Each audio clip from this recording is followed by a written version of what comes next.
Oh, die Welt wird werden jünger und das Leben leichter geringer.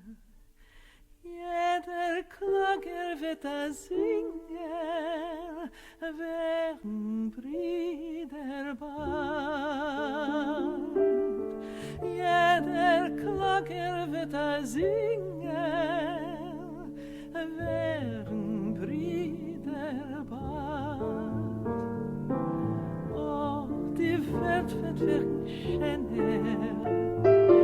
Liebe größer, Sinne kleiner, zwischen Frauen, zwischen Männern, zwischen Land und Land, zwischen Frauen, zwischen Männern, zwischen Land und Land. This Yiddish song was written in London in 1892 by a Russian Jewish immigrant, Morris Vinchevsky. On Rosh Hashanah, we think of how to create a new, brighter future. This year marks a very significant anniversary. 125 years ago, 13 Jewish workers and revolutionaries held a secret, illegal meeting in a safe house in Vilnius. 3 nights later, they founded a radical Jewish movement that gave new hope to the downtrodden, impoverished Jews of the Russian Empire. Russia's Tsarist regime restricted where Jews could live, their education, what jobs they could do. They suffered frequent mob attacks, pogroms, instigated by the authorities.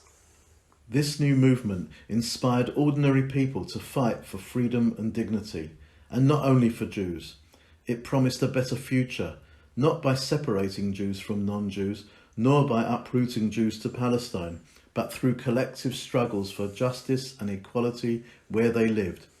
This movement, Der Allgemeine Jiddische Arbeiterbund, the General Union of Jewish Workers, became known simply as the Bund, Yiddish for union. The Bund was secular and socialist. It wanted full civil equality and the free development of Jewish culture, especially through Yiddish, the language of most East European Jews. It fought for democracy, enlightenment, and equality within Jewish life too. Just a few weeks before the Bund was formed, Theodor Herzl had proclaimed the birth of the Zionist movement at a meeting in a plush concert hall in Switzerland. He asserted that anti-Semitism could never be defeated, that Jews would only be free in their own land. Bundists and Zionists held opposing beliefs: optimism versus pessimism, internationalism versus nationalism, integration versus isolation or emigration. The Bund believed in Doigkeit, here-ness, and fought for freedom where they lived. Dorten wo wir leben, dort ist unser Land. Where we live, that is our country. They helped to overthrow the Tsar in the Russian Revolution, to win new rights for Jewish workers and end anti-Semitic discrimination. But after 1917, as political power was centralised by Lenin and then Stalin, the Bund in Russia was suppressed.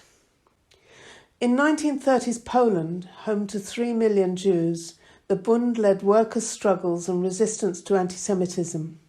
It created newspapers and journals, Yiddish libraries and schools, sports clubs, children's camps, women's organisations and youth groups. The Nazis destroyed all Jewish movements and persecuted non-Jewish Polish socialists.